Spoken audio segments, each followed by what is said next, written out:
سلام خدمت بچه‌های یوتیوب. یه ویدیوی دیگه در خدمتتون هستیم و تعمیر آینه بغل لکسوس.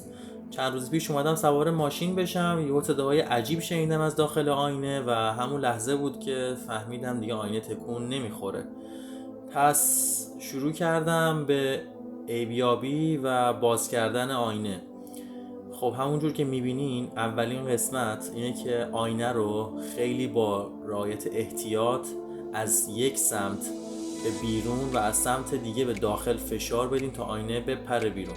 اگر این قسمت رو درست و با دقت و ظرافت انجام ندین ممکنه آینه‌تون بشکنه بچه‌ها. خب قسمت بعدی اینه که هر سیمی رو که مربوط به اتصال گرمکن آینه، راهنمای آینه و هشدار نقطه کور آینه هستش با رعایت احتیاط کامل از جاش جدا بکنید. پیشنهادم به شما اینه که توی این مرحله حتما یا فیلم یا عکس تهیه بکنین از آینه و ترتیب بستن سیما که موقع بستنش به مشکل نخورید. خب بالاخره بعد از کلنجار رفتنهای زیاد و سیمایی که مقاومت میکردن از کنده شدن تونستیم آینه رو با سلامت کامل جدا بکنیم از جاش و یه گوشه نگهش داریم. یادتون باشه که این آینه خیلی مهمه، اگر بشکنه باید کل مجموعه رو بخرید. خب مرحله بعدی باز کردن پیچا هستش. من از بیرون 4 تا پیچ داشتم که باید بازشون میکردم که بهتون نشون میدم اینجا. حالا سرعت فیلم رو زیاد میکنم که توی وقتمون صرفه‌جویی بشه. بچه حالا آخر ویدیو هم بهتون میگم که به نظر خودم احتمال شکستن آینه از داخل چی بودش. حالا بریم جلو آینه رو باز کنیم کم کم. خب اینجا اولین تیکه به سلامت جدا شد. حالا میریم قطعه‌ای که راهنمای آینه روش سوار شده رو سیمش رو خیلی با احتیاط جدا کنیم و بذاریمش کنار. خب بعد از اینکه تیکه راهنما هم جدا کردیم حالا نوبت میرسه به آخرین قسمت آینه که میشه پایه و فریم کلی آینه‌مون. جدا میکنیم میذاریم کنار. حالا وقتشه که قسمتی که مربوط میشه به موتور گردوننده آینه یا به عبارتی بخش متحرک آینه رو باز بکنیم. این بخش هم پیچ‌های جداگونه خودش رو داره به خاطر اینکه باید واترپروف و ضد آب باشه. پس شروع می‌کنیم اینا رو با احتیاط باز کردن و حواسمون هم هستش که این پیچ‌های این قسمت رو با پیچ‌های مرحله قبلی قاطی نکنیم چون از نظر اندازه‌ای و تعداد شیارهایی که دارن با هم دیگه متفاوته. خب اینجا دیگه پیچا رو که همه باز کردیم. حالا باید سیما رو یه ذره شل کنیم و بخش پلاستیکی بالا رو یا به اصطلاح قسمت متحرک آینه رو فریمش رو بیاریم بالا تا بتونیم دسترسی پیدا بکنیم به موتور و بخش گردوننده آینه. پس سیما رو با رعایت احتیاط کامل جوری که حواسمون باشه قطع نشن خورشول میکنیم و حالا سعی میکنیم که چرخنده ها رو جدا بکنیم. سیمی که اینجا الان وجود داره سیم مربوط به موتور گردوننده آینه هستش که به یه برد که برق رسانی میکنه به موتور رو جدا میکنیم.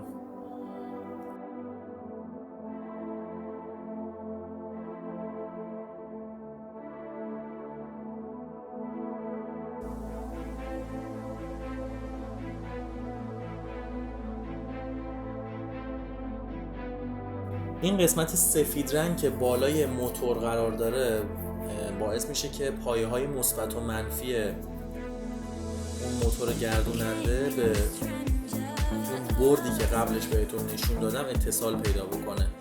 بهتره که بعدش داریم تا گم نشه لای دست و پامون. خب اینجا بازم پیچ داریم، باید پیچ ها رو باز کنیم. بازم تکرار میکنم حواستون باشه که این پیچ ها با پیچ های مراحل قبل با هم قاطی نشن. فرق میکنن.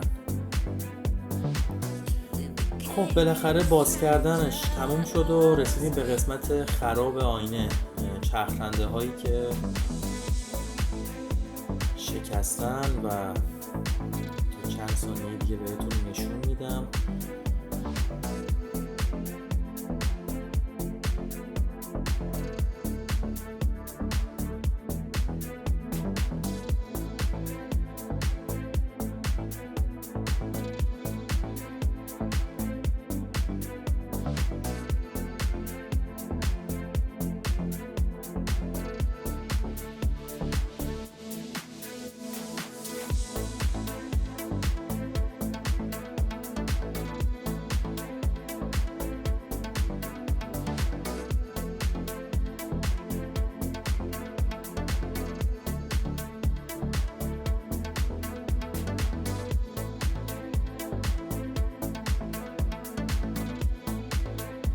خب اینم یه سری از قطعات یدکی که تهیه کردم از قبل، چون دونستم چه اتفاقی برای آینه افتاده از قبل خریدم قطعاتشو.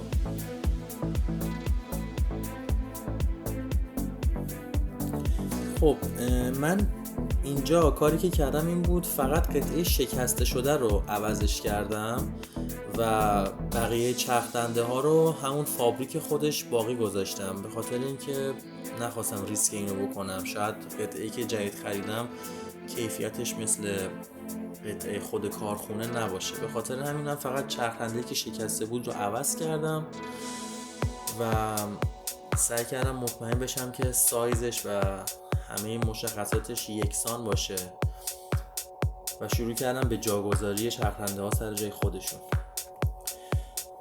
خب اینجا دیگه وقتی که چرخنده رو سر جای خودش گذاشتم و مطمئن شدم که قطعه بهش میخوره، وقتشه که چرخنده‌مون رو گریسکاری بکنم برای اینکه روون و نرم کار بکنه و دوباره خدای نکره نشکنه.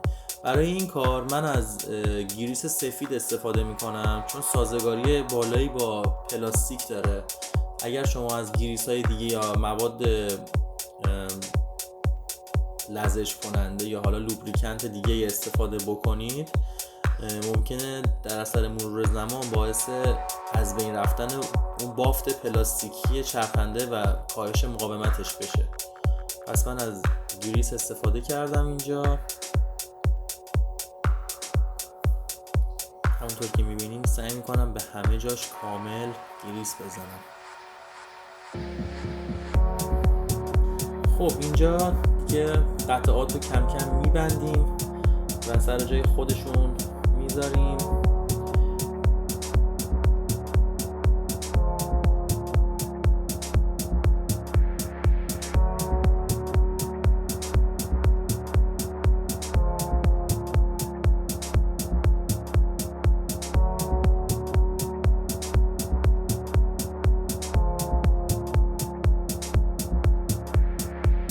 پیچایی که از قبل جدا گذاشته بودیمشون رو سر جای خودشون برمیگردونیم و میبندیمشون. خیلی سفت نمی‌کنیم چون قطعات پلاستیکی هستن و ممکنه ببره.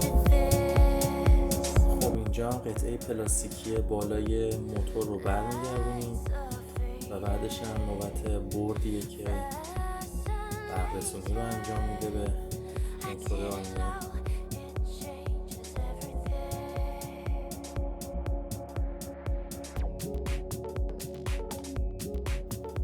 ریل اینجا داره که باید برد از طرف ریل خودش جوری که اون سوکتش رو به روی اون سوراخ باشه وارد قطعه پلاستیکی کنیم.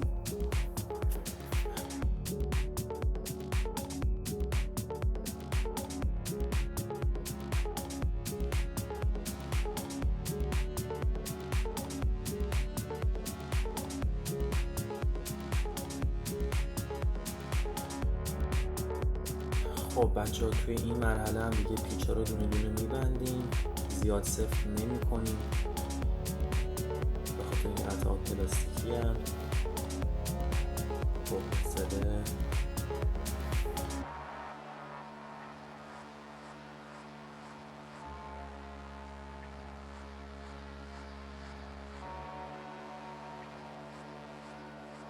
حالا باید بریم که فریم آینه رو سر جای خودش بذاریم و کم کم شروع. اول فریمش رو سر جاش قرار میدیم، مطمئن میشیم که دقیقاً سر جایی که باید باشه هستش، پیناشو چک میکنیم و بعدش قطعه دوم یا همون بخش آینه که راهنما روش نصب شده رو قرار میدیم. بچه ها ببینیم توی این مرحله خیلی مهمه که سیما دقیقاً از همون جایی که رد شده بودن دوباره رد بشن. خب بچه ها، حالا که فریم رو سر جای خودش گذاشتیم و همه قطعاتش رو بهش وصل کردیم، شروع میکنیم به بستن پیچایی که اون اول باز کرده بودیم. خب در آخرم نوبت به قطعه اصلی یا همون شیشه آینه میرسه که باید سر جاش قرار بدیم. منتها باید سوکتاش رو وصل بکنیم، سوکت گرم کنه آینه، سنسور نقطه کور، همه اینا رو باید به ترتیبی که جدا کرده بودیم وصل بکنیم و حواسمون حتما باید باشه که سیما رو از داخل همون شیارهایی که رد شده بودن دوباره رد بکنیم.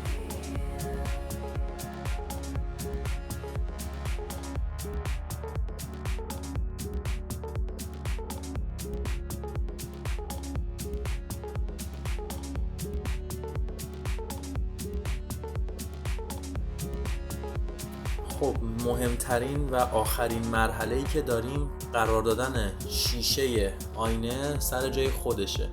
همونطور که دارم بهتون نشون میدم چند تا پین، حالا توی این مدل از آینه 4 تا پین در اطراف آینه وجود داره که باید به حالت نریمادگی اینا رو روی همدیگه بذاریم و با یه فشار خیلی ملایم، جوری که فقط روی پین ها فشار وارد بشه نه جای دیگه ای، اینا رو به داخل فشار بدیم که آینه سر جای خودش بشینه. خب بریم سراغ تست کردنش. بله همونطور که میبینین آینمون داره درست کار میکنه، راهنماش داره کار میکنه، نقطه کورش هم تست کردم کار میکرد و همونطور که میبینین از یه خرج $1300 و حتی بیشتر، چون فقط آینش $1300، قطعاً دستمزد کارگر یا همون لیبر تایم و تکسی که روش اضافه میشدم بودش که ما نجات پیدا کردیم ازش. تا یه ویدیوی دیگه، خداحافظ.